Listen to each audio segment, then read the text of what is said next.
Magistral, así fue el discurso del presidente de Argentina, Javier Milei, en el Banco Interamericano de Desarrollo en Washington, D.C., donde compartió las políticas económicas que está aplicando en Argentina para reducir la inflación y que puedan servir de ejemplo para otros países. Escuchemos. ¿Cuántas veces le robaron los ladrones vulgares a lo largo del último año? Ninguna. Bueno, el Estado les roba todos los días cuando le cobra impuestos. Entonces, ¿cómo puede ser que algo tan siniestro, digamos, si lo saco voy a estar peor? Si lo saco voy a estar muchísimo mejor. Porque encima el Estado es el ladrón estacionario. O sea, y además lo es en mayor escala y tiene menos código que los mafiosos. Así es que el día que se desenmascare, el día que la gente decida tomar la pastilla roja y salga de la Matrix, va a entender que el Estado es el problema y no la solución, y seguramente tendremos muchos más anarcocapitalistas. ¡Viva la libertad, carajo!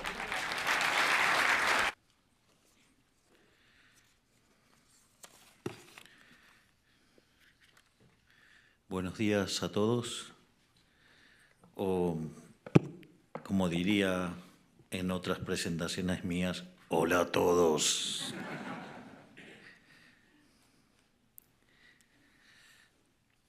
Básicamente, en primer lugar, quiero dar las gracias por invitarme a disertar sobre las características de lo que es el modelo argentino. Y básicamente la presentación tiene 4 partes. Hay una primera parte que tiene que ver con lo que nosotros llamamos la base moral del modelo y que son los lineamientos sobre los cuales se guía la política en general y la política económica en particular. Una vez que exploramos esto en definiciones, diría, abstractas, planteamos como el contracaso, lo que hizo Argentina durante los últimos 100 años y que fue lo que lo hundió.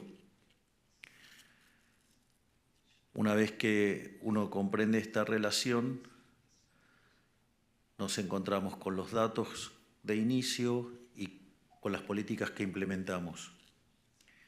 Y a partir de ahí damos las explicaciones sobre cómo consideramos que vamos a generar crecimiento económico. En ese sentido, la base de nuestro modelo es la idea del liberalismo, acorde a la definición de nuestro máximo exponente de las ideas de la libertad de toda la historia, que es el profesor Alberto Venegas Lynch hijo, que señala que el liberalismo es el respeto irrestricto del proyecto de vida del prójimo, basado en el principio de no agresión y en defensa del derecho a la vida, la libertad y a la propiedad, cuyas instituciones son la propiedad privada, los mercados libres de intervención estatal, la competencia entendida como un proceso de entrada y salida, no en la idea neoclásica, sino en la idea austríaca, la división del trabajo y la cooperación social. Y este es un sistema, digamos, el éxito, digamos, en lo económico deriva de servir al prójimo con bienes de mejor calidad a un mejor precio. Este sistema, que parece abstracto, la realidad es que aplica a distintos componentes de todas las áreas de la política, y hoy nos vamos a focalizar, digamos, sobre la cuestión económica. Concretamente, lo que voy a hacer ahora es describir cómo ha transcurrido la decadencia argentina y en eso, básicamente, es mostrar cómo Argentina, digamos, sistemáticamente ha destrozado estos conceptos y cómo sistemáticamente nos hemos alejado del paradigma liberal para, digamos, convertir a Argentina en una catástrofe. Sí, está tremendo ese teléfono, es el mío, ¿no? Digo, no, les cuento qué pasa. Hemos anunciado que lo iba a transmitir por mi canal de Instagram y siempre hay un imbécil malnacido, porque el que está haciendo esto sabe lo que está haciendo y sabe que está interrumpiendo la charla. O sea, no es que no lo sabe. Pero bueno, Argentina es así, tiene a un montón de cabeza de termos que hacen este tipo de cosas. En algunos casos les decimos cabeza de pulpo. ¿Saben por qué cabeza de pulpo? Porque el pulpo tiene su aparato digestivo en la cabeza, con lo cual la tienen llena de excremento. Así es que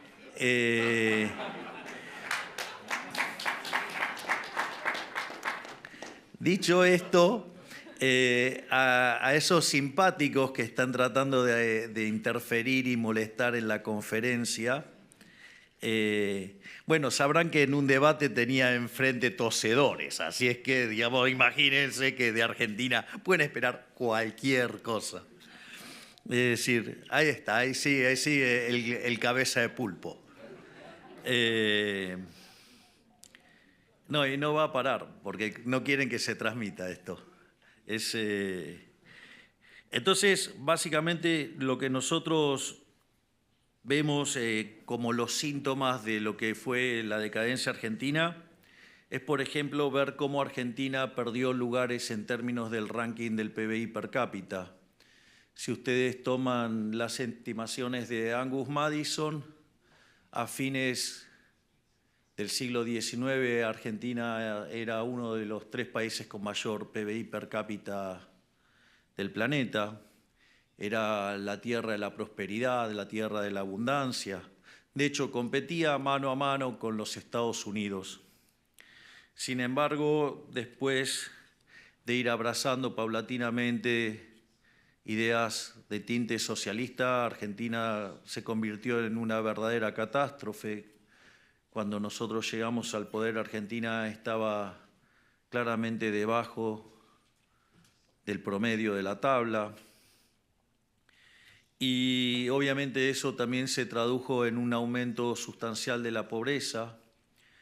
Si bien las cuentas, digamos, oficiales muestran niveles de pobreza ligeramente por encima del 40%, la realidad es que eso es un promedio semestral y que cuando una variable está en tendencia creciente, digamos, si ustedes muestran en diciembre el promedio del último semestre, están subdeclarando la pobreza, no porque se estén mintiendo, sino por una cuestión simplemente metodológica de los promedios. Y además, otra cosa que las estadísticas no reflejan es que Argentina, al haber tenido controles de precios, Argentina estaba sufriendo escasez y eso no queda capturado en los indicadores. Entonces, una de las situaciones que podría pasar es que para mantenerme saludable con las estadísticas podríamos haber dejado todo igual, no ajustar nada, y en ese contexto la gente estadísticamente hubiera estado bien, pero se hubiera muerto de hambre porque no podría haber comprado nada en el supermercado.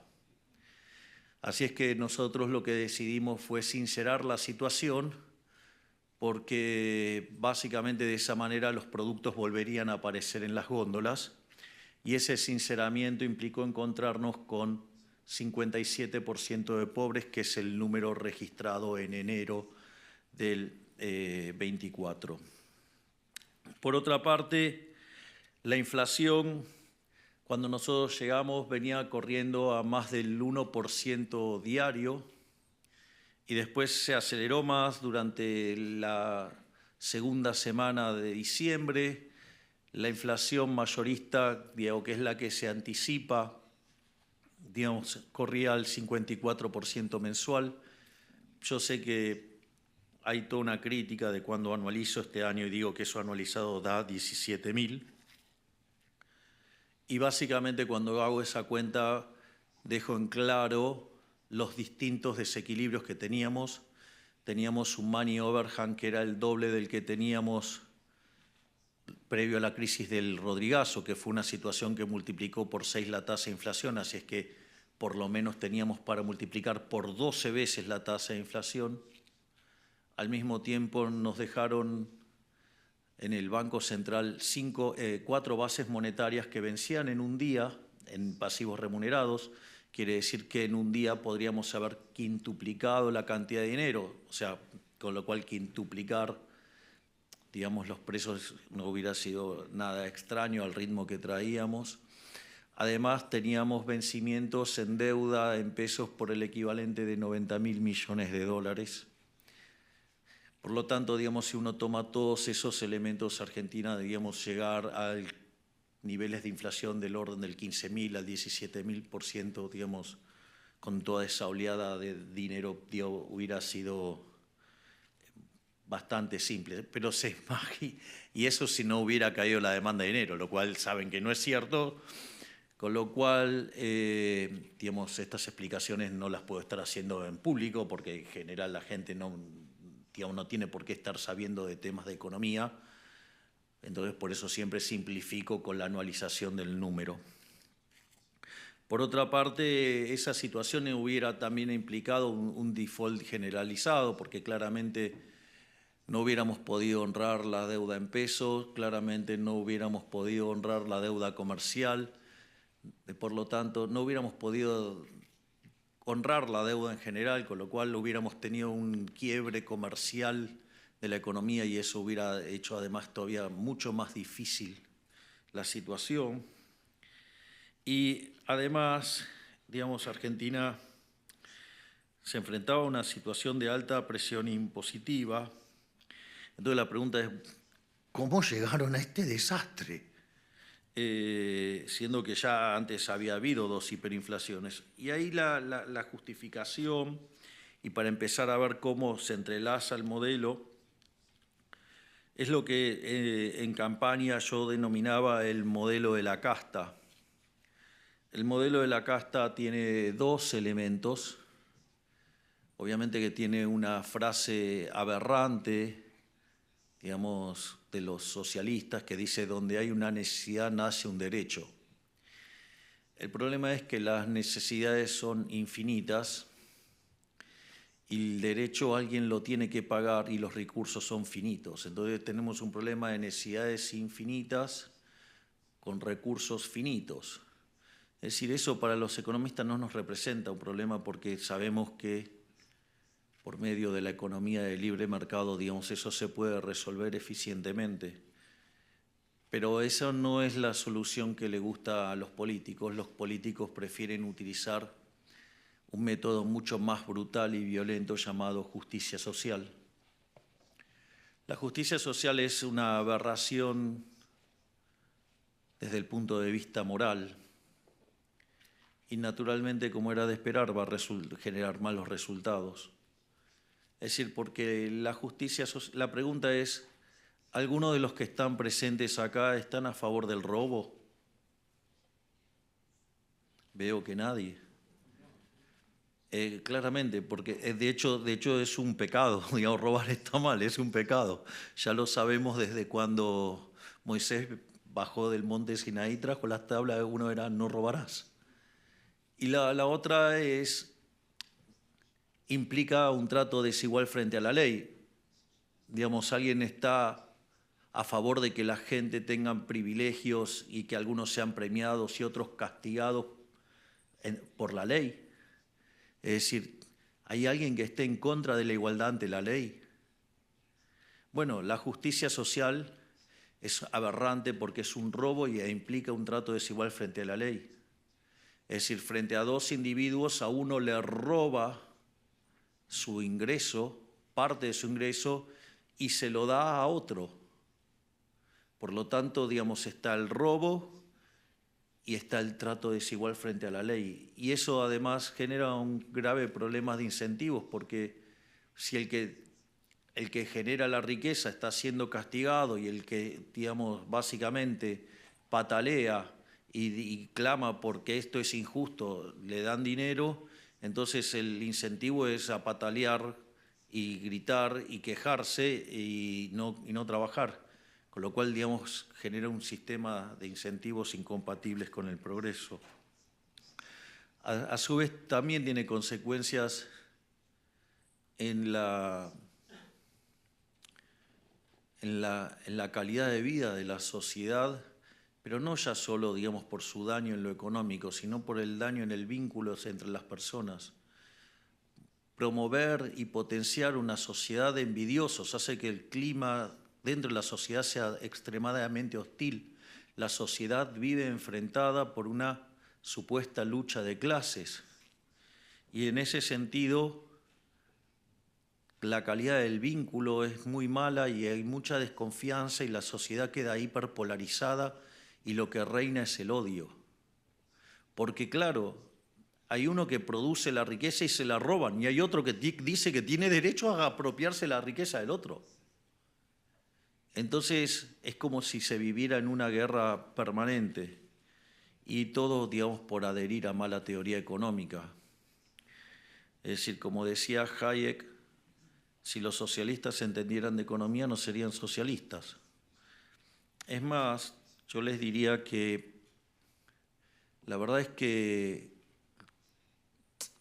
Marx fue desmentido brutalmente, les diría, ya por Eugene von Bawerk, en un libro que se llama La conclusión del sistema marxiano, donde probó, digo, todas las inconsistencias del sistema. Marx ya se había dado cuenta cuando Menger presentó los principios de economía política. Y no solo eso, sino que además, después eso fue vapuleado por Mises en el libro Socialismo, explicando que el socialismo no podía funcionar por el problema del cálculo económico. Hayek demostró, digamos, en Camino de Servidumbre, digamos, cómo las intervenciones derivaban en ese sistema siniestro. Y la realidad es que muchos creen que la evidencia empírica de que el socialismo real no funciona fue en 1989, cuando se cayó el muro. Y en realidad la verdadera evidencia que esas ideas no funcionan fue en 1961, que fue cuando lo tuvieron que construir. Entonces, básicamente, pero entonces la pregunta es, ¿por qué siguen adheriendo a esta basura? Pues la pregunta es, ¿por qué siguen adheriendo a esta basura?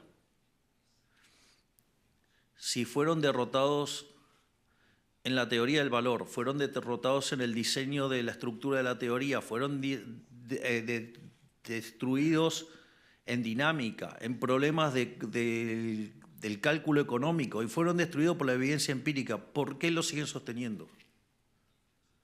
Porque la teoría de la explotación de Rothbertus, es decir, la teoría precedente a la teoría de la explotación de Marx, utiliza la teoría del valor-trabajo como mecanismo para explicar la explotación.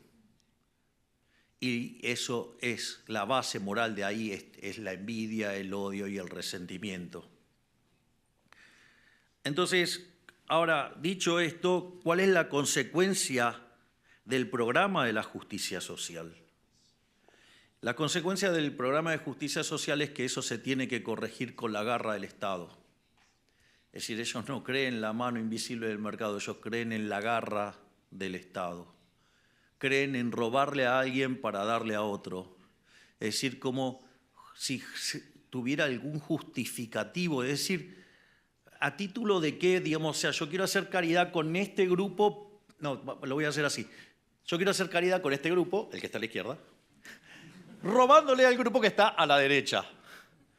Entonces, yo vengo, les pongo una pistola en la cabeza y les quito el dinero para dárselo a ellos. Es una cuestión aberrante. ¿Cómo voy a hacer para explicarle a este grupo que les estoy robando para hacer beneficencia? La caridad no es a punta de pistola, la caridad tiene que surgir naturalmente, no por la violencia. Esto solo lo puede resolver el mercado, pero ellos no creen en eso. Entonces, la justicia social, cuando arranca, ¿cómo se manifiesta? Como déficit fiscal, como aumento del gasto público. ¿sí? Y entonces ahora viene el problema de cómo lo financiamos. Porque es un poco violento estar poniéndole a este pobre grupo la pistola en la cabeza. Entonces, ¿qué es lo que hace, digamos, además un político, digamos, cuando es populista? O sea, trata de que el costo lo pague otro y que nadie lo vea. Por ende, lo primero que utiliza como herramienta un político, que es el endeudamiento. ¿Y por qué hace eso? Porque el endeudamiento son impuestos futuros. Entonces, la fiesta de hoy, que va a disfrutar este grupo, que además no tengan dudas que todos van a votar al político que haga eso, que además son más que el grupo que está acá, significa que es profundamente inmoral porque le están pasando la cuenta de la fiesta de hoy a las generaciones futuras. Es decir, hay gente que todavía no nació y tiene que pagar esta fiesta. Es decir, tomar deuda es absolutamente inmoral. Por eso es innegociable en nuestra política económica el déficit cero. El déficit cero no se toma, digamos, así porque sí, es una definición moral. Es más allá de la macroeconomía, es una cuestión moral. No se le puede estar cargando el costo de la fiesta actual a las generaciones futuras. Y de hecho, todos saben, nosotros estamos trabajando en un programa para conseguir nuevo financiamiento, pero ese financiamiento es para repagar la deuda que tiene el Tesoro con su máximo acreedor, que es el Banco Central. De modo tal que los acreedores del Banco Central, los tenedores de pesos, salgan de la estafa de los distintos gobiernos que iban y se robaban las reservas del Banco Central, vulnerando la calidad de los activos que respaldaban ese pasivo llamado pesos. Esto no es menor, porque cuanto más insolvente el Banco Central, se requiere de un mayor nivel de precios para que licúe ese pasivo monetario. Por lo tanto, a más quebrado el Banco Central, el nivel de precios de largo plazo es más alto. Por lo tanto, si tomo el nivel de precios de hoy y lo tomo contra ese nivel de precios, esa línea, esa pendiente de esa línea, es la tasa de inflación implícita. Por lo tanto, en la medida que nosotros vamos saneando el patrimonio del Banco Central, ¿sí?, cosa que venimos haciendo sistemáticamente, lo que va a asegurar es que la recomposición patrimonial, el nivel de precios de largo plazo es más bajo y por lo tanto la tasa de inflación implícita es mucho menor. Y es una forma de terminar para siempre con el problema de la inflación. La otra forma de hacerlo es emitiendo dinero. Y emitiendo dinero justamente generamos inflación. Digo, durante muchos años en Argentina se hablaba una estupidez monstruosa que decía que la inflación es multicausal y parecíamos locos aquellos que defendíamos la hipótesis monetaria de la inflación. Y claro, es como, digamos, o sea, decir que la inflación es multicausal es como hablar, no sé, del esqueleto obeso, digamos, o sea, del helado caliente, la meretriz virgen, qué sé yo, cosas por el estilo. Pero bueno, tuvimos que llegar nosotros para probar que la inflación era un fenómeno monetario. Pero esa inflación en el fondo termina siendo un impuesto y es un impuesto sobre los sectores más vulnerables. De hecho, una de las cosas que nosotros estábamos convencidísimos es que bajando la tasa de inflación íbamos a bajar la pobreza.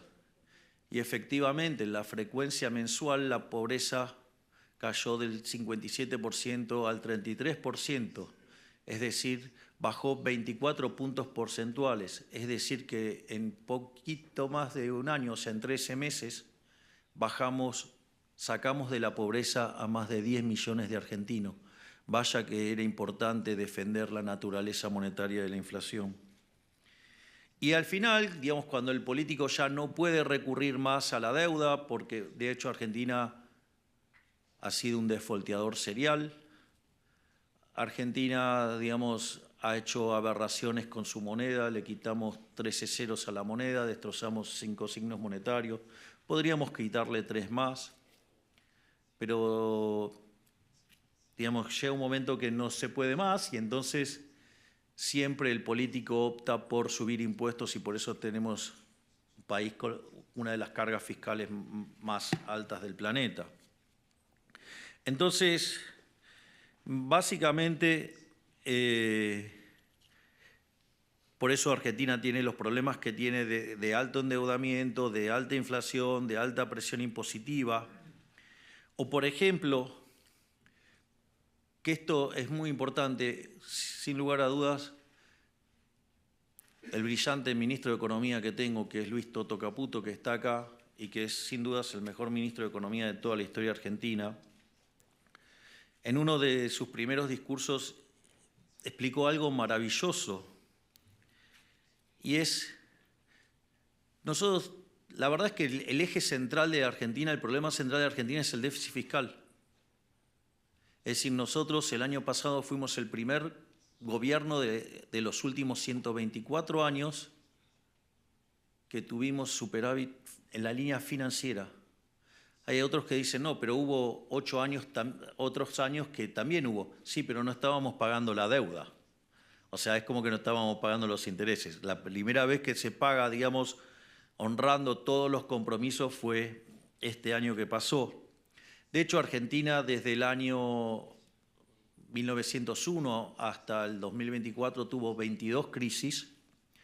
De esas 22 crisis, 20 tuvieron origen fiscal y el origen fiscal se separa entre alto desequilibrio fiscal y extravagante desequilibrio fiscal.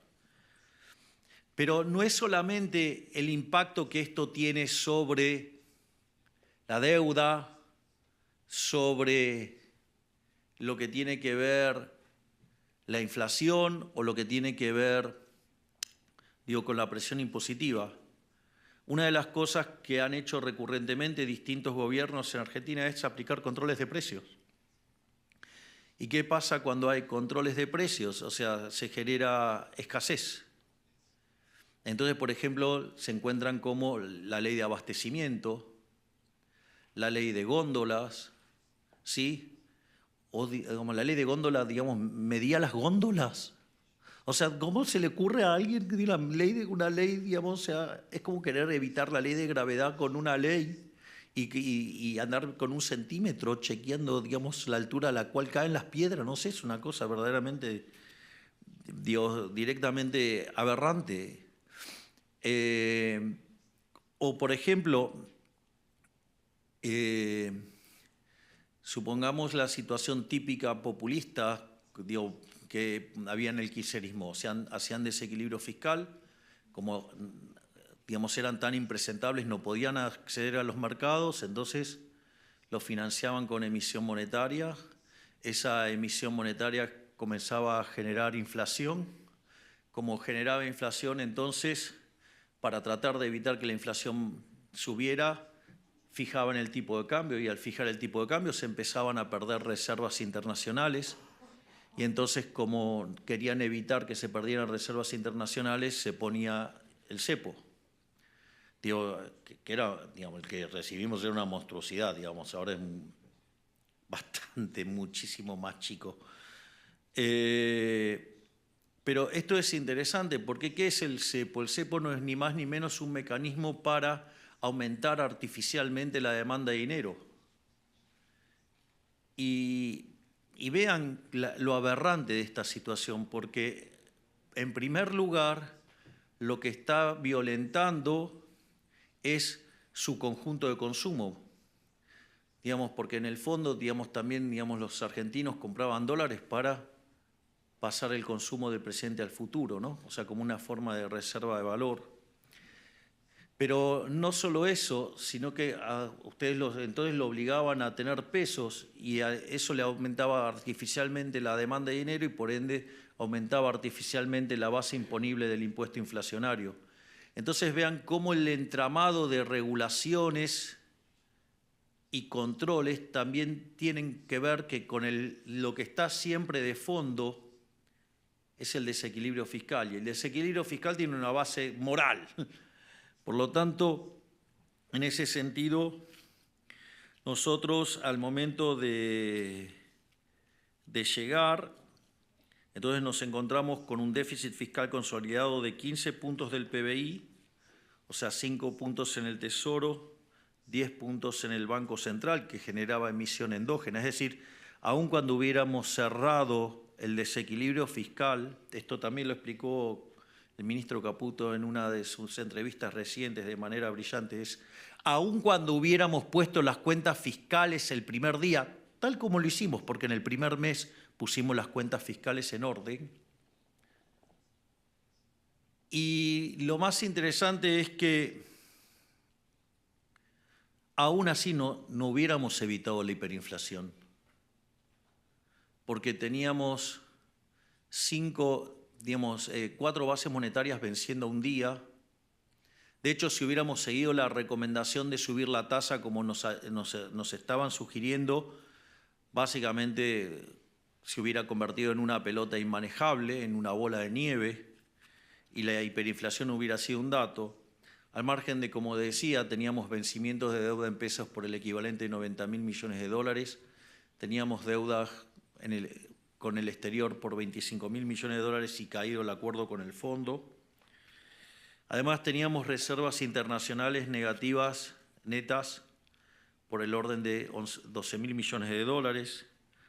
Además, el gobierno anterior, no solo que durante los 4 años emitió 28 puntos del PBI de dinero y 13 lo hizo durante el año electoral, sino que además creó un mecanismo monstruoso llamado CIRA, que era para tener permisos de importación. Entonces eso le permitía acceder a dólares al tipo de cambio oficial. Qué casualidad, pero el tipo de cambio, digamos, o sea, era el triple, había una brecha del 200%. Es decir, una verdadera estafa. Y además, además teníamos deudas pendientes de dividendos por 10.000 millones de dólares y ya les había contado cómo venía viajando la inflación. En ese sentido, nosotros desde el primer día decidimos hacer un programa de shock y ahí la idea era alcanzar el déficit cero a lo largo del año 2024. Nos decían que era imposible porque no se podía ajustar más que un punto del PBI, que la política no dejaba hacer eso y no sé cuántas más cosas. Y la realidad es que gracias al excelente trabajo del equipo del ministro Caputo, en el primer mes de gestión alcanzamos el equilibrio financiero. A pesar que en el mes de enero nosotros pagamos intereses, el ajuste original fue de 7 puntos del PBI y 2 puntos del PBI los utilizamos para dar contención en la parte social. Y después de 6 meses limpiamos también el balance del Banco Central, o sea, completando un ajuste fiscal de 15 puntos del PBI.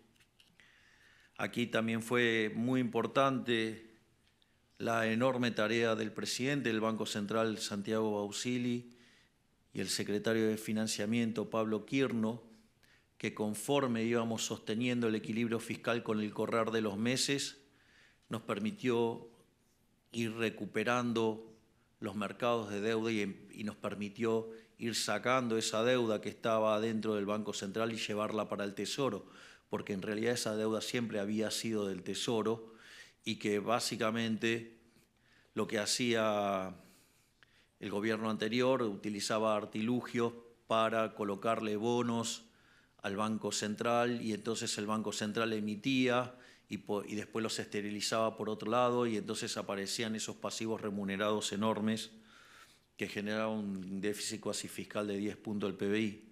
Pero conforme fuimos estabilizando la economía y mostrando solidez fiscal, permitió que se rearmara una curva de pesos y sacar esa deuda del Banco Central y llevarla donde verdaderamente tenía que estar, que era en el Tesoro. Y en 6 meses logramos hacer eso, con lo cual hicimos este ajuste. Es interesante también porque nosotros la inflación mayorista del 54% la llevamos, hoy tenemos, la verdad es que todos los indicadores caminando en términos al 1%, es decir, el mes anterior, este mes fue 1,5 la mayorista, pero el anterior fue 0,8, la canasta básica viene al 0, total viene al 0,9, la canasta básica alimentaria viene al 0,9 también, la construcción al 0,9. Es decir, todos los números vienen mostrando deflación en dólares, dado que el crawling peg estaba al 2%. Es más, si uno toma bienes también, digamos, en el IPC está al 1,5, es decir, todos vienen claramente debajo del 2% del crawling peg más inflación americana. Por lo tanto, y una de las cosas que nos dijeron es que cuando bajáramos la inflación de esta manera se iba a destrozar el nivel de actividad económica y que eso iba a hacer explotar digamos, el nivel de actividad haciéndolo derrumbar y que iban a explotar la cantidad de pobres e indigentes. La realidad es que cuando uno mira otras experiencias históricas, ajustes de la mitad del que hicimos nosotros han generado caídas del PBI del 15%. Nosotros en la frecuencia trimestral teníamos un PBI con un arrastre estadístico de 2,8 negativo y acorde a los últimos datos es probable que en la frecuencia trimestral termine con una caída menor al 2%. Eso quiere decir que hubo expansión durante el programa y efectivamente eso es real porque si tomo los datos del PBI en frecuencia mensual, que es el estimador mensual de la actividad económica, entre diciembre y diciembre el PBI argentino creció 4%. Es decir, hicimos el ajuste más grande de la historia, bajamos la inflación y además fue expansivo. Creo que los libros de economía sobre ajuste fiscal deben tener un lugar reservado para la tarea que ha hecho este hombre, Luis Toto Caputo. Pero como mencionaba, no solamente eso, sino que el desempleo no aumentó, estamos creando puestos de trabajo, algo que Argentina no hacía desde el 2011, sino que además los salarios en dólares básicamente se triplicaron, los formales, y la pobreza, digamos, ha caído de niveles del 57% en la frecuencia mensual al 33%, sacando de la pobreza a 10 millones de argentinos. Además, sobre esto quiero hacer una nota al pie de página que me parece muy importante al estar en esta institución. Recurrentemente, durante mi camino hacia la banca de diputado nacional y mi camino hacia la presidencia, he citado hasta el cansancio un trabajo de esta institución sobre la ineficiencia del gasto público, que mostraba que la peor zona del mundo era América Latina y que el peor de todos era Sor Juana Inés de la Cruz, Argentina.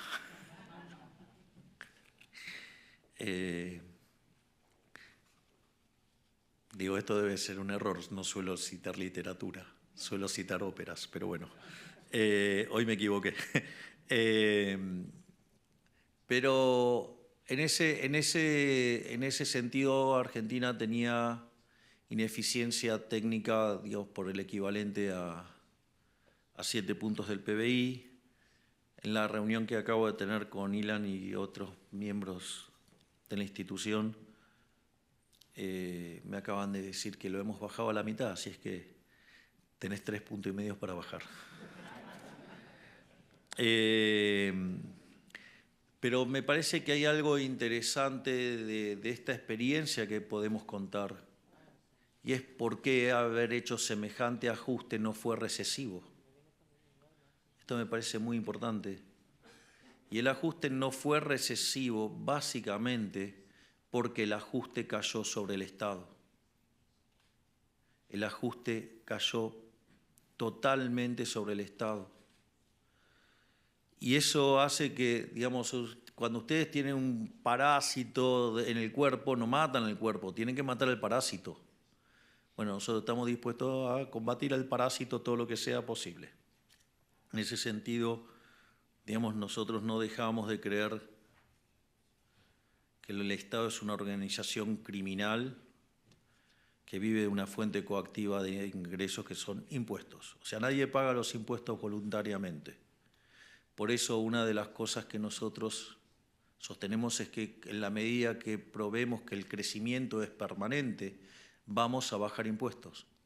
Y de hecho, nosotros acabamos de eliminar el impuesto país, que era un impuesto que recaudaba muchísimo. Hemos bajado las retenciones, las hemos eliminado plenamente para las economías regionales, las hemos bajado transitoriamente para cultivos tradicionales y además hemos avanzado en eliminar muchísimos aranceles, impuestos, tasas. Así es que, digamos, también estamos avanzando en ese sentido. Y entonces ahora, dicho todo esto, el punto es, bueno, ok, la estabilización está encaminada y ¿qué acerca del crecimiento? Es cierto que hay una parte, digamos, que es la recuperación cíclica. Hoy estamos frente a una recuperación cíclica donde básicamente se están recomponiendo los stocks y con la recomposición de los salarios reales y de las jubilaciones en términos reales, eso está impulsando la demanda. Pero hay otros elementos que hacen al crecimiento a largo plazo. Por un lado, les diría el tema de haber hecho el ajuste que hicimos, esos 15 puntos que tenía la economía de déficit fiscal, era un menor nivel de ahorro y eran menores posibilidades de inversión.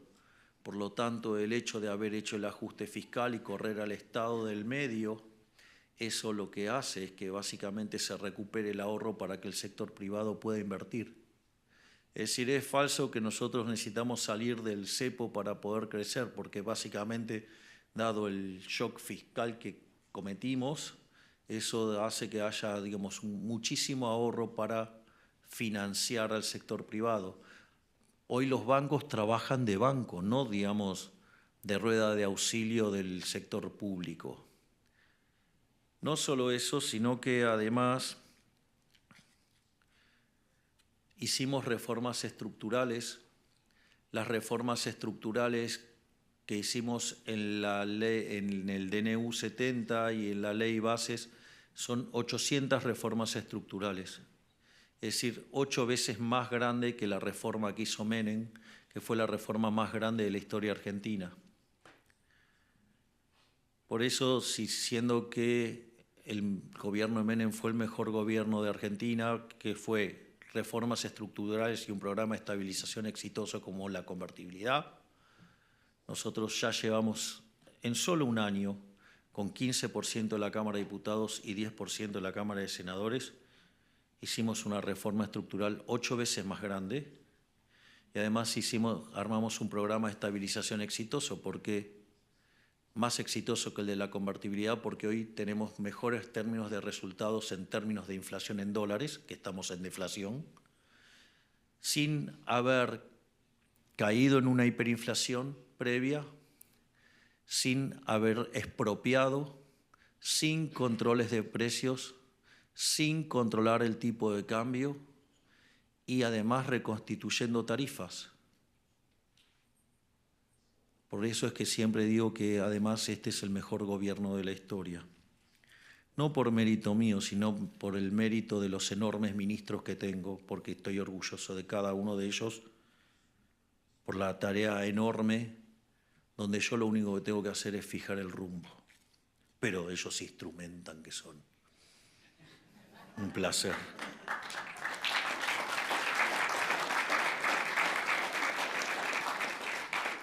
Dicho esto, Pero todo no quedó ahí. A partir de mitad de año se incorporó en el equipo de manera explícita el doctor Federico Sturzenegger y creamos un ministerio de la desregulación. Y bueno, Federico está teniendo un proceso parecido al que tiene Toto conmigo, digamos que tenemos una relación simbiótica. Con Federico está pasando lo mismo.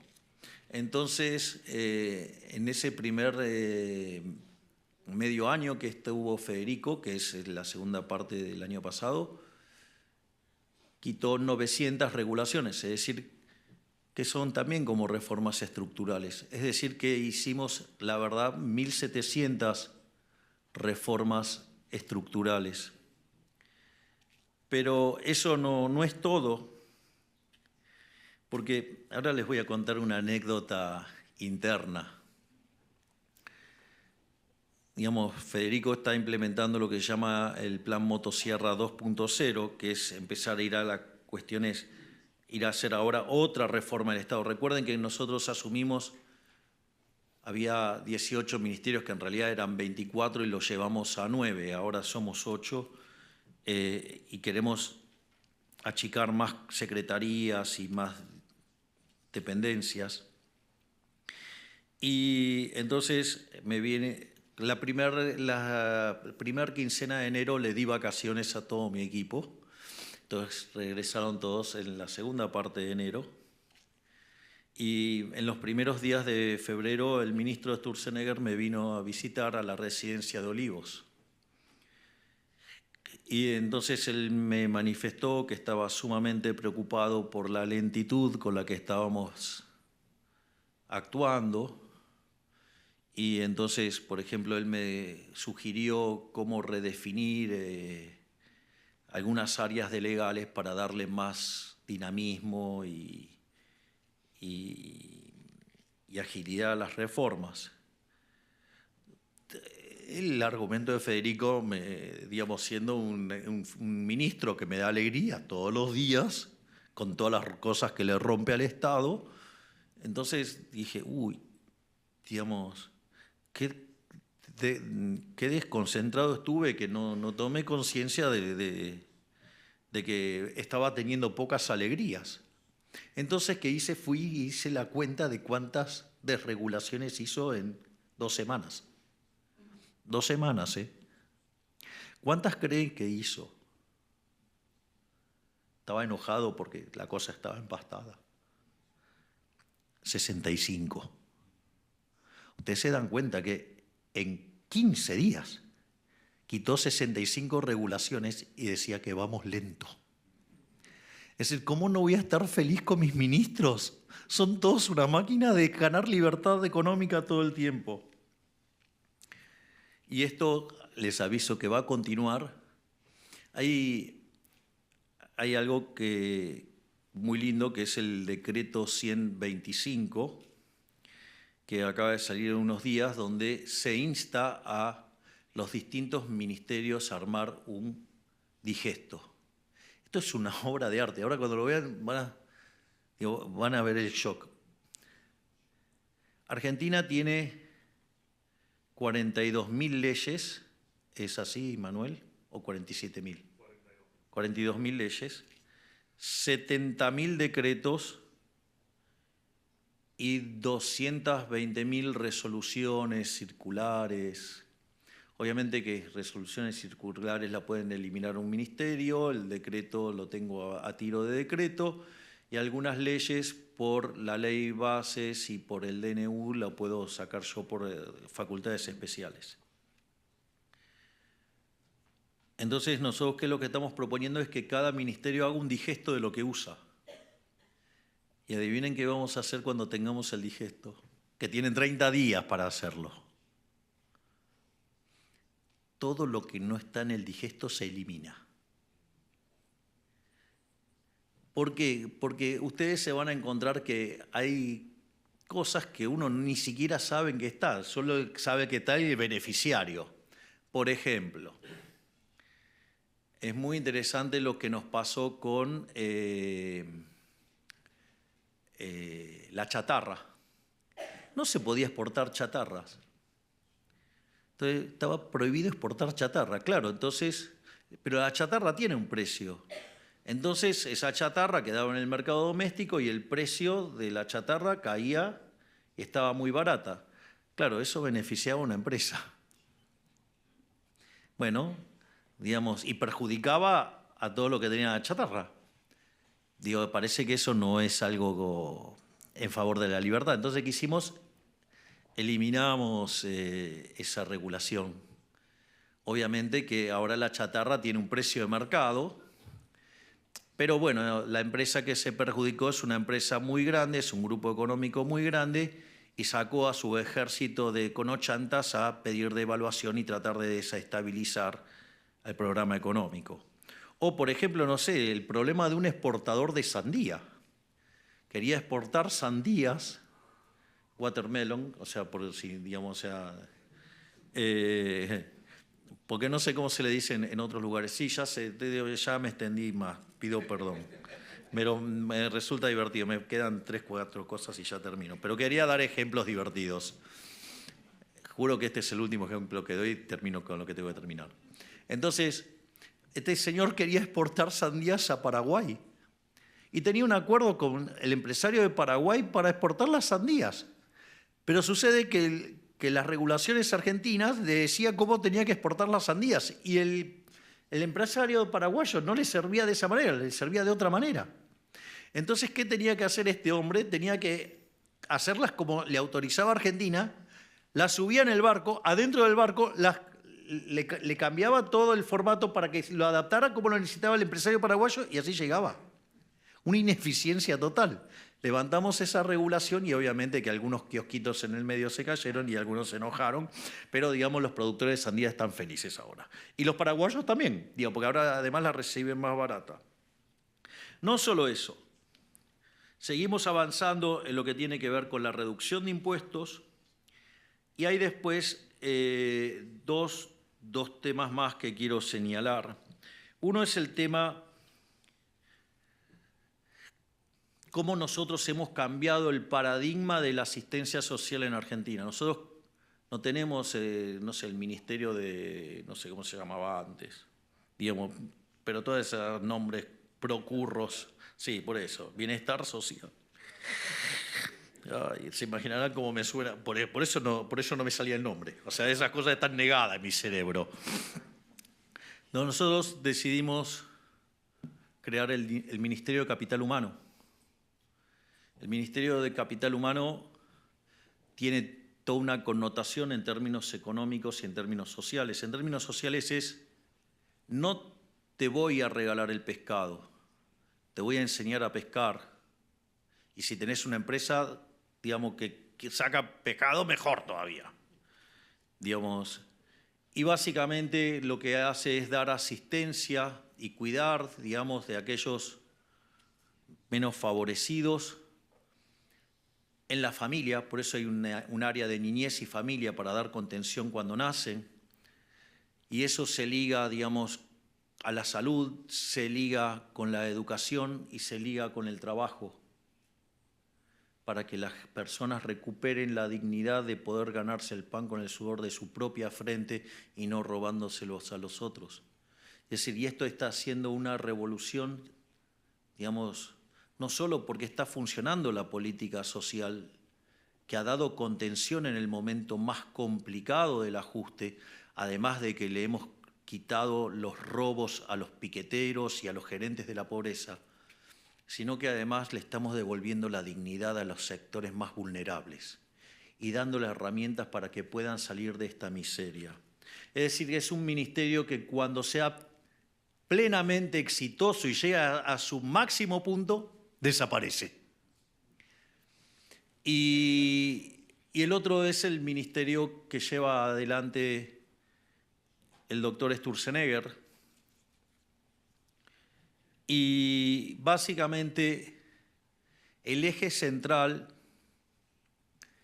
es que si ustedes miran la historia de la humanidad, al menos desde el año cero de la era cristiana, el PBI per cápita subió aproximadamente 50% entre el año cero y el 1800, pero desde el 1800 en adelante, mientras que la población se multiplicó por 10, el PBI per cápita lo hizo por 15 veces.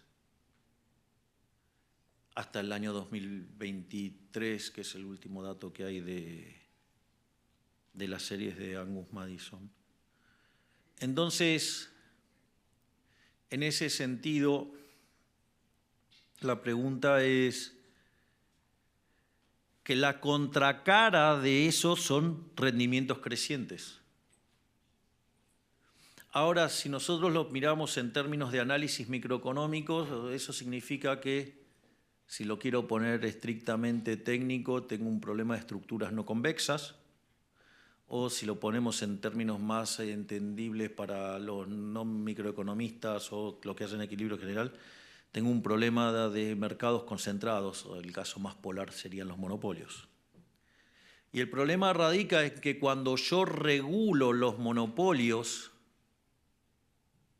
y los quiero hacer que se parezcan a empresas competitivas acorde al paradigma neoclásico, eso lo que termina haciendo es matar los rendimientos crecientes y, consecuentemente, al matar los rendimientos crecientes, lo que hace es que la economía deje de crecer.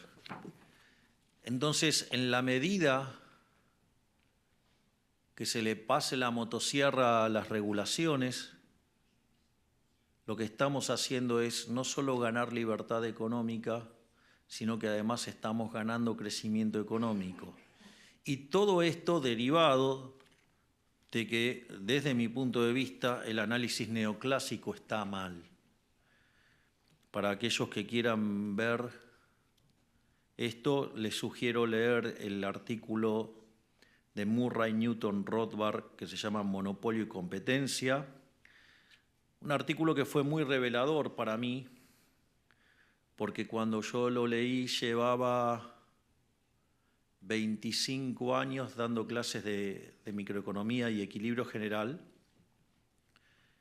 y descubrí que los monopolios no son malos, salvo que sean armados por el Estado.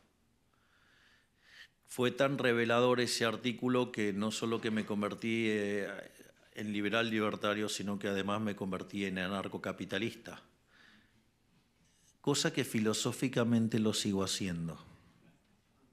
Esto quiere decir, no voy a claudicar con llevar el Estado a la mínima expresión y devolverle la libertad a todos los argentinos de bien al máximo hasta el último día de mi gobierno.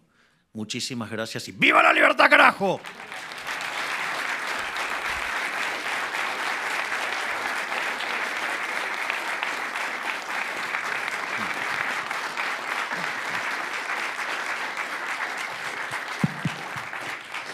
Muchas gracias, presidente, y nos divertimos mucho.